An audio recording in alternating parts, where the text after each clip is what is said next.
Сәлем достар, қалайсыздар? Сіздермен бірге Дина таролог, және де осы видео тақырыбы неге сен оны түсіңде көресің? Неге ол сенің түсіңе кіреді? Міне осы тақырыпқа қазір картаны ашатын боламыз.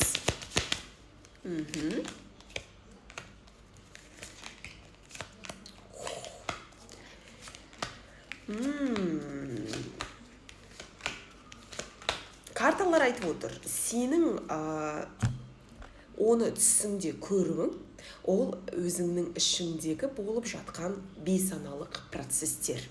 Бұл жерде карталар айтып отыр, сен ол адамды әлі толығымен жіберген жоқсың. Сол себепті ол сенің түсіне кіру мүмкін. Немесе ол сенің оның образы арқылы сенің бейсанаң саған қазіргі таңдағы бір ситуацияларда, жағдайларда, актуалды тақырыптарға бір подсказкалар бергісі келеді. Мысалы, ол адамның бейнесі, түсінде кірген бейнесі саған қазіргі таңдағы сенің ішкі уайымдарыңды көрсету мүмкін. Сол адамның образы арқылы деп тұр карталар, иә? Бірақ екінші тарапынан бұл жерде карталар айтып отыр, сен оны әлі күтіп тұрсың. Ол маған келіп қалады ма? Біз онымен кездесіп қаламыз ба? Мен оны көріп қаламын ба бір жерде деген сияқты да. Но карталар саған бұл жерде ескертіп отыр. Ол адамды жіберуге уақыт келді. Мүмкін сен ол адамды әлі біраз уақыт бойы жібере алмай жүрсің ба, ойлап жүрсің ба. Даже егер сен айтсаң, жоқ, мен оны уже ұмыттым, қайдағы, уже бәрі бітті деген сияқты, ішіңде сен ол адамды әлі жіберген жоқсың.